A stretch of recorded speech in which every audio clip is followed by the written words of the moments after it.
한 1000명 돼요.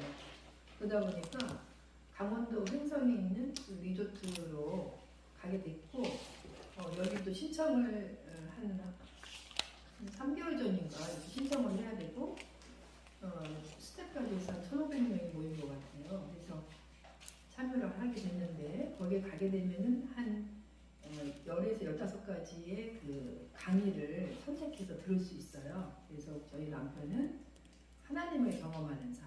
왜냐하면 이제 목장에서 하나님의 살아계심을 체험해야 된다. 그래서 하나님을 경험하는 삶이라고, 보통 저희 옛날 새누리 교회에서도 그 과목이 있었어요. 사실은 하나님을 경험하는 삶. 저는 변화의 삶. 근데 그거를 선택한 거는 생명 언어의 삶인데, 그 선택한 이유는 좀 제가 이제 말이 조금 뭐랄까, 어쨌든 뭐 어머님이 좀 강하시고 그렇게 유전적인 환경적인 영향을 받아서 제가 좀 이제 마음과 다르게 말을 좀 강하게 하고, 또 강하게 하면서 이제 남편이 많이 상처를 받았어요. 지금도 받고 있지만. 그래서 이제 꼭 가달라고. 진짜 코미디야. 죄송합니다. 이거 하면 안 돼요. 그래가지고 이제 누구나 상처를 받죠, 사실은. 근데 이제 상당히 이제 그 생명 언어의 삶을 이제 듣게 됐어요. 이제 그게 8주더라고요. 8주 차를 이제 저희가 이제 배우고, 하여튼 그 강의를 잘 배웠어요. 1강, 2강, 3강인데 막 보통 2시간씩 훈련을 시켜가지고 책까지 다 받고 이제 학생까지 다 배웠는데, 참 말에 권세가 있고 말은 변화가 되고 능력이 있고 말이 씨가 된다고 그러잖아요. 근데 사실 정말 그런 경험을 많이 경험하죠. 그 사실 그러니까 이제 우리 큰딸 같은 경우는 어릴 때부터 한 얘기가 자기는 결혼하면 아들을 낳을 거다. 이제 그랬는데 됐고, 말에 씨가 됐고, 또 미국 가서 살 거다. 그리고 미국은 어떻게 가서 살아? 그랬는데 미국을 가서 살게 됐어요. 그 선교사님하고 같이 선교 갔다가 거기 있는 자매가 이제 미국으로 영주권 때문에 가는 바람에 그 자매가 이제 불러들인 거예요. 그러니까 이게 말이 씨가 된다고, 언어가 중요한 것 같더라고요. 그래서 우리 미소도 잘 될 거예요. 저는 이제 그런 거를 이렇게 배우면서 참 내가 이거를 좀 일찍 만났어요. 얼마나 좋았을까. 너무 아쉬운 거예요. 이 가정기회를 좀 일찍 좀 만날 걸. 근데 막 진짜 거기 있는 이제 목사님들이 1000명이 넘게 다 목사님이잖아요. 와서 섬기시는데 이제 또 이렇게 육겹주일하고 밤에 9시, 10시까지 또 세 가정씩 모여서 또 이렇게 나눔을 해요. 근데 거기 있는 우리 조장님은 그 옛날에 그 목장이 한 10개가 있었는데, 그 목장이 이제 가족끼리 전환을 한 거예요. 그래가지고 사모님은 이제 가기도 싫은데, 그 전환하는 게 싫은데 가족끼리 전환하면서 이제 목사님의 말은 뭐냐면은 너무 행복하다는 거예요. 목회가. 그게 공통이에요. 여기 온 모든 사람들은 너무 행복하대. 저도 사실 이렇게 목회를 이렇게 스트레스 안 받고, 그죠? 이렇게 정말 한 분 한 분 그냥 믿지 않는 분들 이렇게 섬기면서 하는 게, 사실 저희 남편도 그렇고 저도 그렇고 참 행복해요.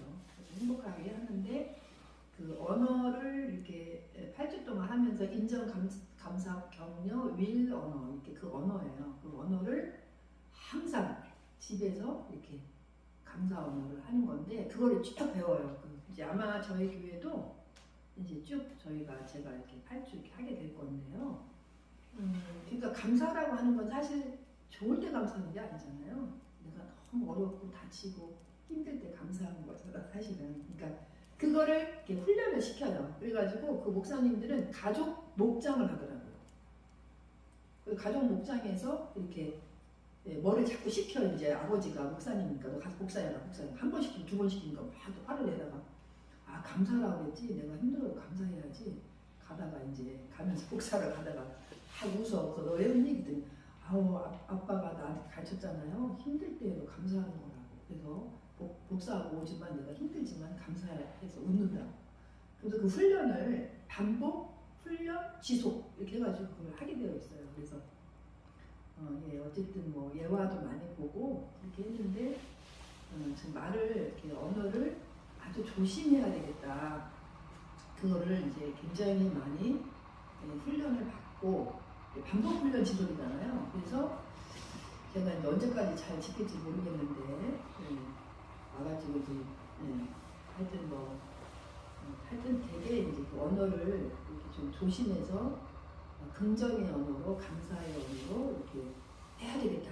이제 그런 결심을 하고 돌아왔습니다.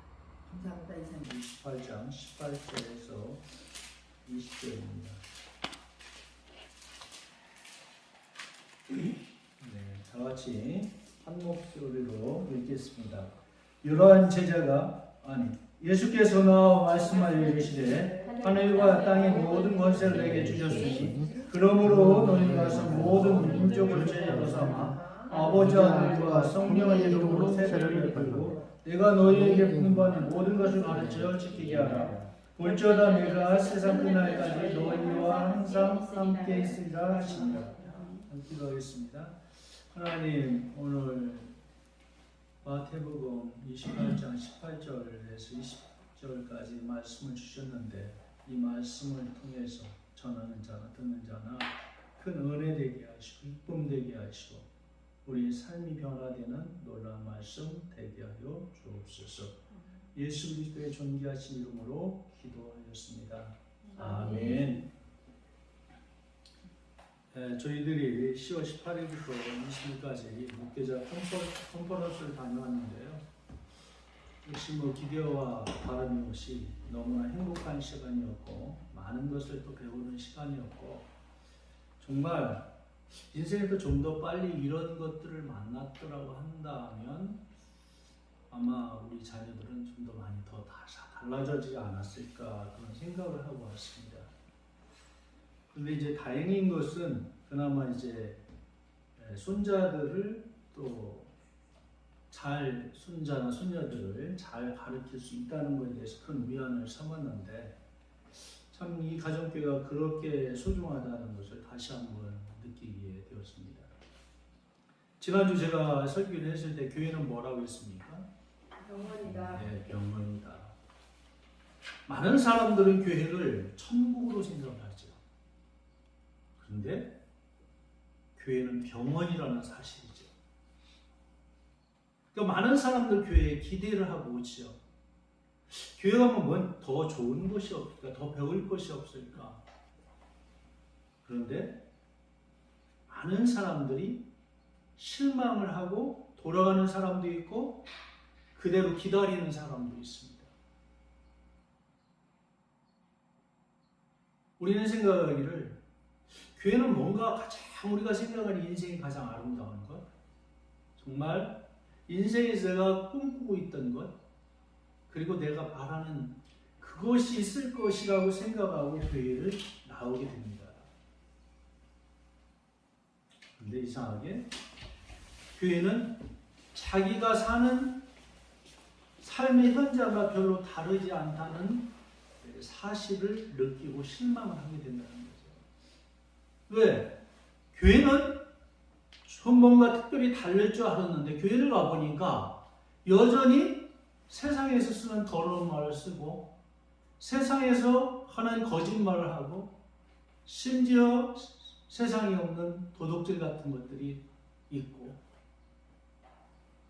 그리고 너무나 많은 사람들이 상처와 아픔을 교회를 통해서 받는 것을 보면서 교회가 과연 천국인가?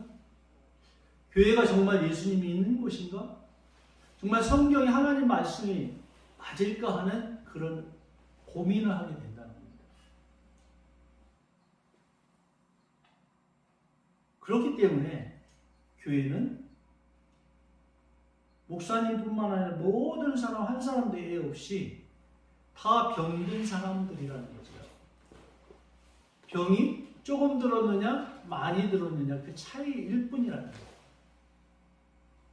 그런데 조금이나마 교회가 희망이 있다고 한다면 교회는 병원이기 때문에 치유받을 수 있는 그런 곳이라는 사실을,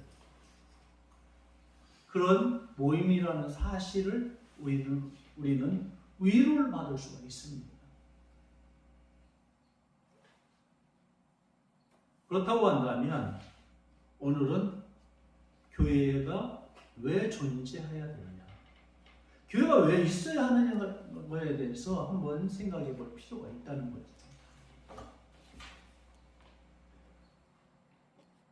모든 그 만물에는 존재 목적이 있죠. 컵에는 컵에 맞게, 마이크는 마이크, 의자는 의자에게 존재 목적을 사실 하지 않는다라고 한다면 전혀 그것이 의미가 없잖아요. 마이크가 마이크의 기능을 하지 못한다고 하면 마이크로서는 쓰임받지 못하고 버림받을 수밖에 없잖아요. 마찬가지로 교회가 왜 존재를 해야 되냐, 교회가 무엇 때문에 존재해야 하느냐, 여기에 대해서 아는 것은 너무나 중요하다는 거예요. 자체가 너무나 많은 사람들이 교회를 다니고 있음에도 불구하고 왜 내가 교회를 다니는지도 모르는 사람도 너무나 많고, 왜 교회가 있어야 되는지도 모르는 사람들이 너무나 많다는 거예요. 어떤 사람들은 교회를 갖다가 사업적으로 다니는 사람도 있고요. 어떤 사람들은 자기의 문제를 해결하기 위해서 다니는 사람도 있고요. 어떤 사람은 교회가 자기의 어떤 인간관계, 인맥의 관계를 유지하기 위해 다니는 사람도 있고요.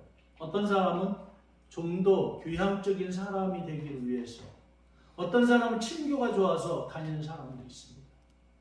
또 어떤 사람은 교회를 가면 여러 많은 사람들이 보니까 정보를 좀 많이 알 수 있다, 세상적인 소식을 많이 알 수 있다라고 생각해서 다니는 사람도 있습니다. 그리고 어떤 사람은 세상에서는 사랑이 좀 부족한 것 같고, 그래서 교회를 가면 뭔가 사랑을 더 많이 받을 수가 있을 것 같아서 교회를 다니는 사람도 있어요. 또 어떤 사람들은 세상에 많은 여러 가지 많은 차별이라든지 상처를 받아서 그걸 갖다가 차별을 해결하고 그리고 상처를 치료받기 위해서 교회를 다니는 사람도 있어요.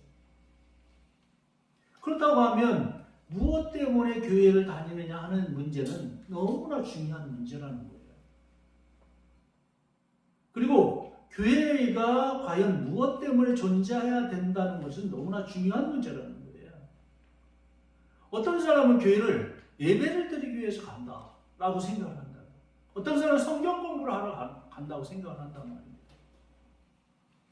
어떤 사람은 봉사를 하기 위해서 간다라고 생각하는 사람도 있다는 거예요. 그렇다고 한다면 어떤 목적을 가지고 가느냐에 따라서 사실은 사람들 생각이 전혀 다를 수가 있다는 거죠.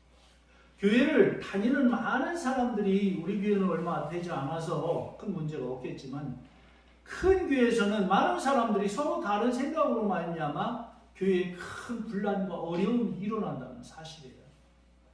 어떤 사람은 예배 때문에 나는 교회를 간다. 어떤 사람은 나는 교육받으러 간다. 만약에 이걸 두 개를 갖다가 한번 생각해 볼 필요가 있어요. 만약에 그 예배 때문에 간다고 한다면 그 사람은 교회의 모든 것이 예배에 집중해 주기를 원하는 거죠. 예배에 맞는 환경을 만들어 주기를 원하죠. 그렇기 때문에 좀 더 아름다운 교회당을 짓는 것을 생각할 거고요. 그리고 좀 더 좋은 환경 속에서 피아노 아니라 오르간 아니라 파이프 오르간 같은 그런 좋은 환경 속에서 거룩하게 예배를 드리는 걸 원할 거예요. 그리고 그는 관심이 어디냐? 어떻게 하면 좀 더 아름다운 예배당을 잘 꾸며서 커튼은 어떻고 앞에 장막은 어떻고 의자는 어떻고 어디 그런 데에만 관심이 있을 거라는 것 자체가. 그게 교회의 존재 목적하고 전혀 일치하지 않는 건 아니라는 겁니다, 자체가. 근데 어떤 사람은 교육에 대해서 관심이 있는 사람, 어떻게 하면은 예수님 안에서 우리가 좀 더 예수님을 닮아갈 것인가를 생각하다 보니까 그 성경 공부에 대해서 깊은 관심을 갖고 있는 사람이 있을 거라고요. 그러면 그 사람은 재정이 어디에 다 쓰이기를 원하냐면 가능하면은 그 교회에 참석한 사람들이 신앙적으로 잘 성장해서 예수님의 장성한 분량까지 성장하는 데 관심을 둘 거라는 거죠. 당연히. 그리고 어떤 사람들은 교회는 선교의 목적을 위해서 존재해야 된다고 생각한다면 그가 생각하는 것은 어떻게 좀 더 많은 재정들이 선교에 남녀노소 빈부귀천 가리지 않고 모든 사람들에게 예수님을 믿는 그런 쪽으로 쓰임받기를 원할 거라는 얘기죠. 그럼 만약에 그 사람들이 교회의 구성원들이 됐을 때 만약에 그 사람들이 자기의 성격이나 주장을 갖다가 만약에 한다고 한다면 교회가 과연 하나가 되겠는가? 교회가 굉장히 많이 시끄러울 수밖에 없다는 거예요. 심지어 어떤 문제가 나타나기 시작하냐면 교회에서 세족식을 하게 되는데 오른발을 먼저 담글 건지 왼발을 먼저 담그는 것이 더 거룩한 그 하나님이 기뻐하시는 모습인가에 대해서 분리가 일어나서 완전히 그것 때문에 갈라진 교회도 있어요.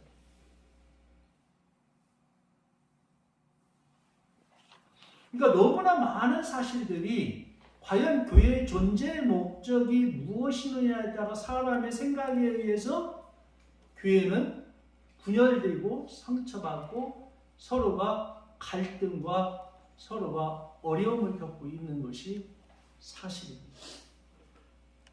그렇다고 한다면 우리는 우리 한 사람의 생각이라든지 주장이 아닌 성경에서 말하는 교회의 존재 목적을 찾아야 되지 않겠습니까? 왜? 교회에 참석한 모든 사람들은 성경이 바로 가장 표본이기 때문에. 왜?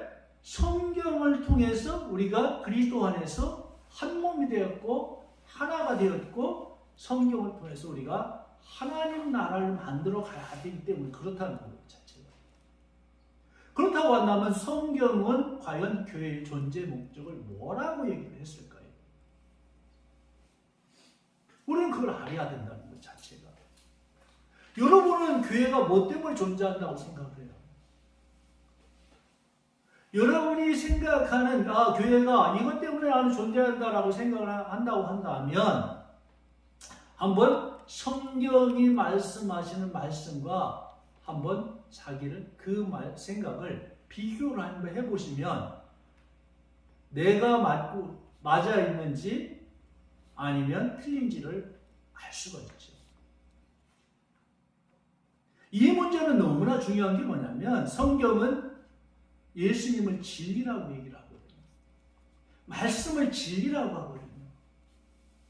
성경은 상대적인 것들을 용납하지 않고 절대적인 것들을 갖다가 인정하라고 하거든요.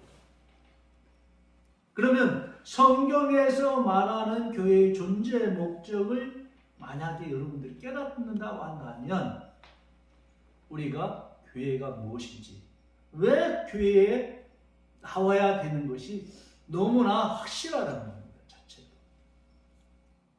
성경은 뭐라고 얘기를 하고 있어요?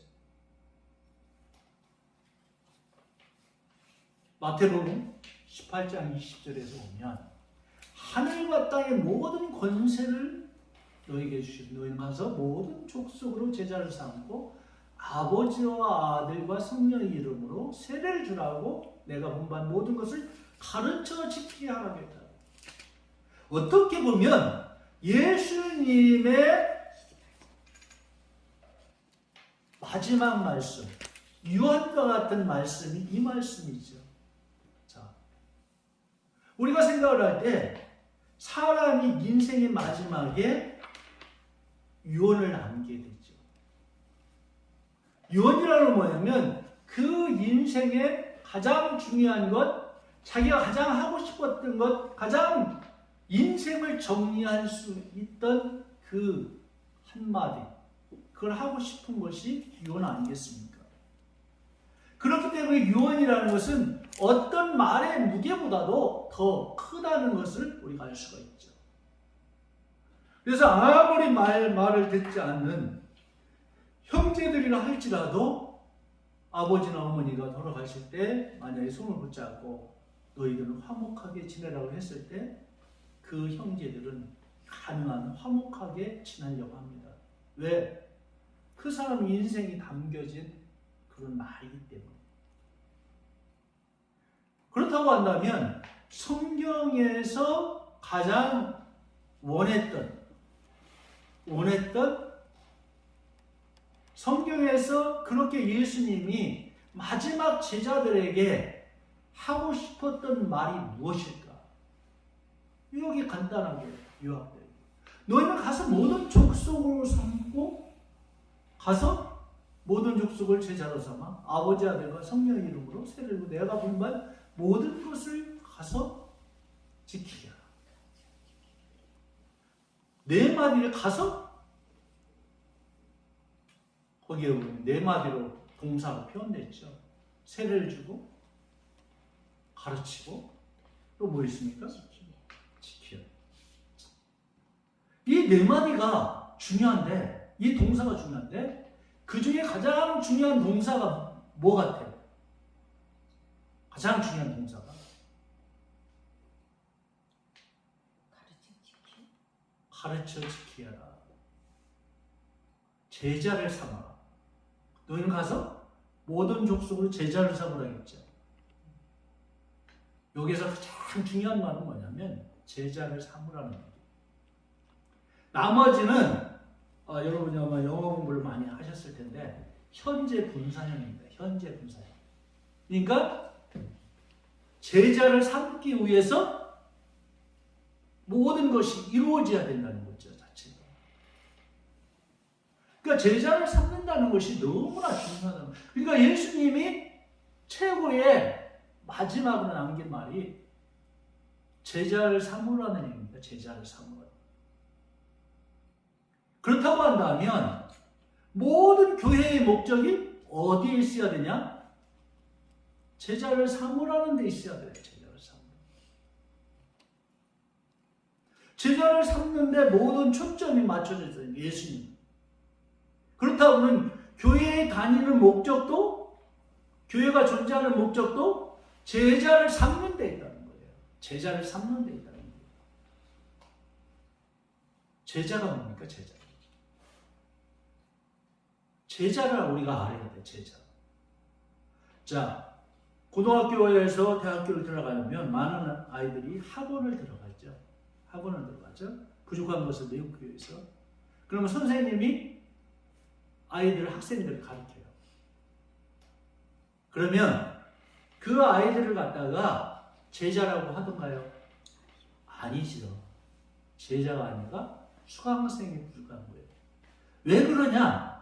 제자하고 수강생은 달라요. 제자는 아주 쉽게 얘기한다면 제자는 배운 것을 갖다가 다른 사람에게 전수를 하는 거예요. 그러니까 스승이 제자를 삼고 아주 이제 제자에 대한 개념을 가장 이해하기 쉬운 거는 우리가 옛날에 무협지가 있었잖아요. 무협지가 있는데 어떤 놀라운 예를 들어서 무도에 대한 어떤 기술이라든가 책이라든가 그런 게 있을 때 그것을 아무나 주지 않잖아요.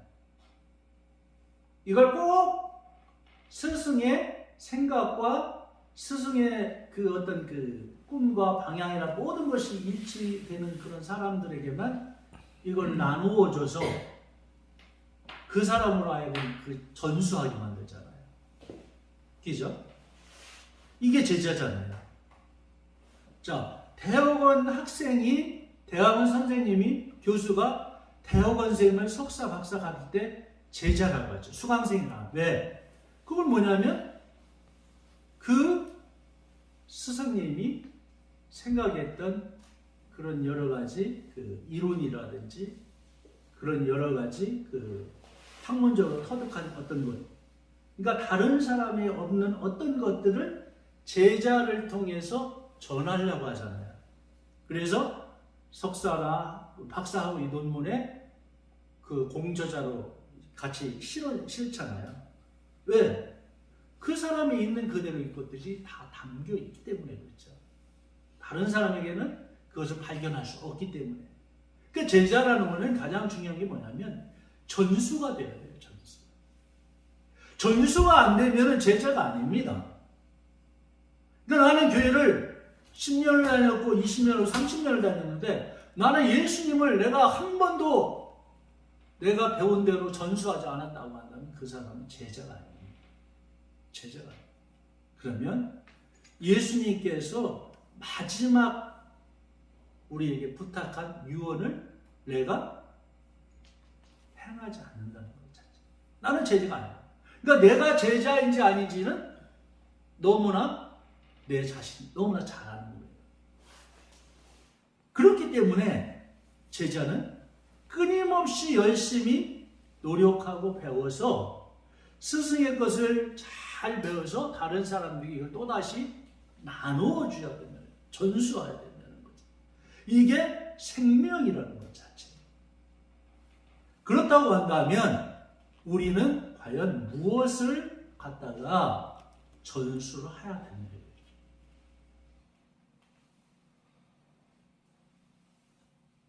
성경은 여기에 대해서 예수님의 사고 방식을 갖다가 전수하라는 거예요. 예수님의 삶에 살았던 여러 가지 모습들이 성경에 기록되어 있는데 그 말씀에 나타난 예수님의 여러 가지 모습들이 있잖아요. 감정이라든지 아니면 생각이라든지 아니면 언어라든지 그런 것들을 전수하라는 거예요. 왜? 그와 같은 것을 전수하지 않는다라고 한다면 정말 성경이 말하는 하나님 나라의 모습을 우리가 볼 수도 없고 다른 사람에게 전할 수도 없다는 것 자체. 그렇기 때문에 우리는 제자로서 예수님의 사고방식을 어떻게 전할까?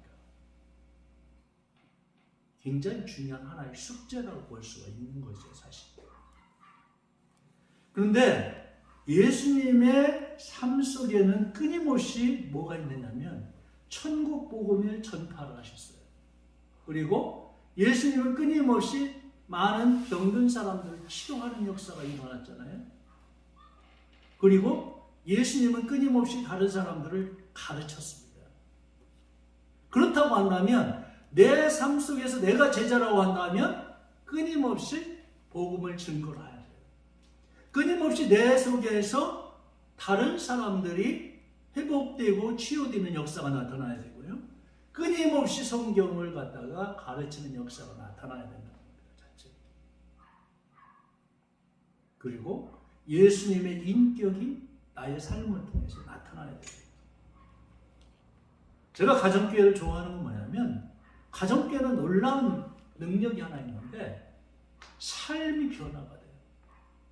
저도 수십 년 동안 신앙생활, 35년 동안 신앙생활 이곳저곳에서 하면서 느낀 것이 뭐냐면 변화가 안 되는 거예요.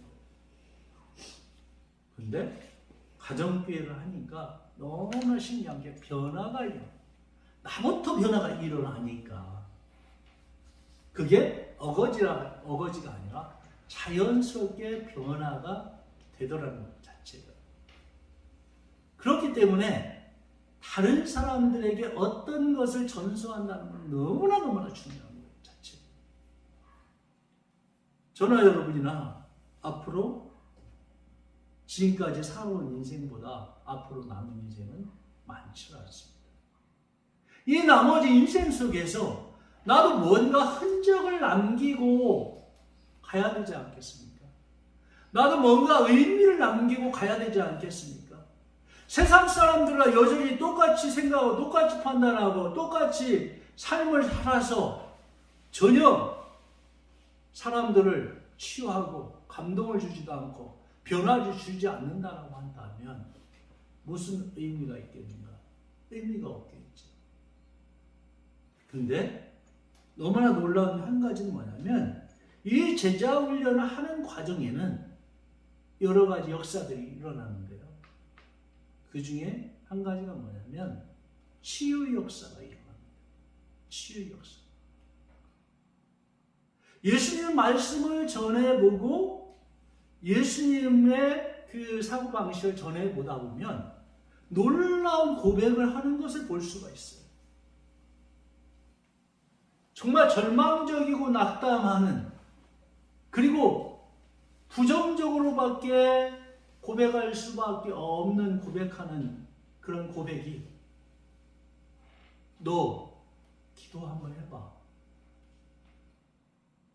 근데 그가 순종해서 기도를 했는데 점점점 만날 때마다 변해서 결국에는 자기가 원하고 바라는 목적을 이루는 것을 제가 최근에도 봤어요.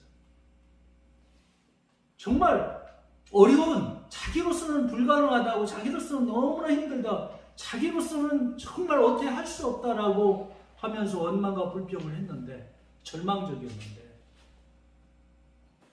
논문 때문에 고민함을 봤는데, 너 그러지 말고 기도 한번 해봐 했는데, 놀랍게 이제 그 논문이 완성이 돼서 이제 학위를 받는 그런 준비를 하는 것을 제가 봤습니다. 그리고 제가 느낀 건 뭐냐면 이런 제자 훈련을 하는 과정에 사람들이 조금씩 변한다는 것을 느꼈습니다. 처음에는 예수님을 전혀 알지 못하고 예수님에 대해 부정적이고 자기는 전혀 관심 없는 것처럼 나왔던 사람들이 같이 밥을 먹고 같이 대화를 나누고 3번, 4번을 만나면서 느낀 게 뭐냐면 그가 처음에도 전혀 말을 하지 않고 다른 사람같이 다른 사람의 일들처럼 여겼던 그와 같은 그 서로의 나눔 속에서 너무나 자연스럽게 자기가 얘기를 하면서 행복해하는 것을 제가 보면서 이 제자훈련이 참 놀랍다 하는 것을 느꼈어요. 우리 목자님도 아마 그와 같은 것을 느끼지 않았을까. 그러니까 우리가 생각하기에는 별거 아닌 것 같은데 이런 놀라운 역사가 일어나더라는 거죠. 그러니까 제자에게서 필수적으로 제자훈련에서 일어나는 필수적인 역사가 뭐냐면 자기를 변화시켜서 그 스승이 원하시는 그런 목적과 삶에 맞추지 않는다면 그는 결코 제자로서 하산이 되지 않는 자. 하산할 수 없잖아. 그렇기 때문에 이 제자 훈련에서 필수적으로 나타나는 게 뭐냐면 변화가 나타나게 돼 있습니다. 변화가 나타나지 않으면 절대적으로 전수를 시킬 수가 없다는 거예요. 그래서 이 가정교회에서는 성경 공부가 아니라 삶 공부를 시키는 거예요. 삶 공부를 그가 삶 공부로 자기의 주도권이나 자기의 생각이라든지 자기의 판단이라든지 자기 인생의 방향키를 하나님의 주도권을 맡기지 않으면 결코 예수님의 제자가 될 수 없기 때문에 이 삶 공부를 시켜서 이 사람이 하나님의 사람으로 잘 성장할 수 있도록 돕는 역할을 해주는 것입니다. 결론적으로 말씀드리겠습니다. 교회의 존재 목적을 우리가 알아야 돼요. 내가 왜 교회를 다녀야 되느냐? 내가 다녀야 되느냐? 거기에 대해서 내가 올바른 내 대답을 갖고 있지 않는다라고 한다면 이 사람은 끊임없는 혼란과 갈등 속에서 살아갈 수밖에 없다는 겁니다. 근데 성경은 명확하게 말하기를 뭐라 하냐면 제자를 삼는 것이 예수님의 최고의 삶의 꿈이었고 목표였고 의미였고 그리고 마지막 유언과 같은 것이 제자를 삼으라는 것. 그렇다고 한다면 우리가 하나님이 성경에서 보면 예수님께서 500열초에서 5,000명이 많은 사람들이 따라잡고 너무나 많은 무리들이 쫓아다녔습니다. 그리고 너무나 많은 사람이 가르침을 받아 감동을 받았습니다. 그런데 오순절에 다락방에는 몇 명이 모였냐? 120명밖에 안 모였어요.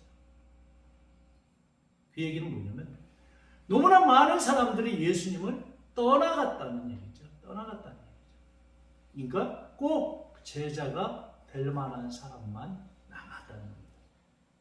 그렇다고 한다면 우리는 선택의 기로에 서 있다는 거예요. 내가 예수님의 제자의 모습으로 내 인생을 살아갈 것인지 아니면 내가 무리로서의 그냥 평범하게 똑같은 신앙의 어떤 형식과 의식을 가지고 삶을 살 것인가? 우리는 그걸 선택을 해야 됩니다. 내 성경은 뭐라고 했냐면 너희가 나를 선택한 것이 아니라 내가 너희를 택하여 불러 세웠나니 이는 너희가 가서 과실을 더 맺게 하시라. 하나님께 선택받은 것은 축복이고 하나님께 선택받는 것은 특별한 사람만 선택을 받는 것이지 모든 사람이 선택받는 건 아니라는 겁니다. 그래서 여러분 삶을 통해서 지금까지 여러분이 살아왔던 그런 삶과는 전혀 다른 모습으로 예수님께서 원하시는 열매를 맺기를 원하신다고 한다면 여러분 스스로에게 제자를 삼는 삶이 나는 어떻게 가야 될 것인가? 그럼 그 제자의 삶이 얼마나 나에게 의미가 있을까? 이 제자의 삶이 얼마나 나의 삶을 가치 있게 만들 것인가를 생각하고 고민한다고 한다면 아마 나에게 분명한 답을 얻을 수 있어야 생각합니다. 기도하겠습니다. 하나님 감사합니다. 오늘은 교회 존재 목적에 대해서 같이 생각하게 되었습니다.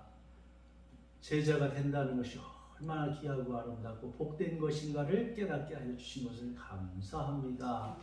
저희 교회를 특별히 사랑하여 주셔서 가정교회로 주께서 선택하게 하시고 삶 공부를 통해서 우리를 변화시켜 주셔서 예수님의 제자 삼는 아름다운 교회로 세워주심을 감사합니다. 하나님 신앙 안에서 잘 우리가 성장해서 많은 영혼들을 제자로 잘 양육해서 그들에게 치유와 변화와 회복의 역사가 일어나게 하셔서 그들을 통해서 전국 복음이 증거되며 가르치는 역사가 나타나며 끊임없는 치유의 역사, 회복의 역사가 나타날 수 있도록 도와주시옵소서. 감사드립니다. 예수 그리스도의 존귀하신 이름으로 기도하였습니다. 아멘. 감사하고 고마우신 하나님 아버지, 오늘도 저희를 불러주셔서 주님 앞으로 나와서 기도와 찬양을 드릴 수 있는 은혜를 베풀어 주셔서 감사드립니다. 또 저희가 비록 많이 부족하고 아직 어리석지만 그래도 저희 주님을 사랑하는 마음으로 주님 앞으로 나왔습니다. 주님에게 드리는 작은 물질들이 있습니다. 부디 이 물질들이 꼭 주님의 역사하시는데 주님의 복음 전파하시는데 꼭 복된 쓰임이 될 수 있는 곳으로 쓰임받도록 간절히 소망합니다. 또 저희에게 앞으로도 주님에게 풍족한 11조와 감사 헌금을 드릴 수 있도록 넉넉한 물질을 내려주시고 저희에게 좋은 환경과 좋은 선한 사람을 만나서 오로지 주님의 삶에 주님의 이름에 주님의 영광이 나타나는 그런 삶을 살아갈 수 있도록 도와주시옵소서. 하나님 아버지, 이 세상 모든 주님을 사랑하고 주님을 간구하는 사람에게 성령이 임하여서 주님이 늘 함께하고 동행하는 삶을 살아갈 수 있도록 인도하여 주시고 축복하여 주시옵소서. 아멘. 감사합니다. 예수님의 이름으로 기도드립니다. 아멘. 지금은 예수 그리스도의 은혜와 하나님의 극진하신 사랑과 성령님의 감화 감동 충만 역사하시니 오늘 말씀을 듣고 예수님이 제자가 되어서 천국 복음을 증거하고 많은 힐링과 회복의 역사를 일으키며 그리고 많은 사람들 그리스도의 제자로 양육하기를 소원하고 결단하는 모든 성도들에게 지금부터 영원까지 함께 하시기를 예수 그리스도의 이름으로 축원하옵나이다. 아멘.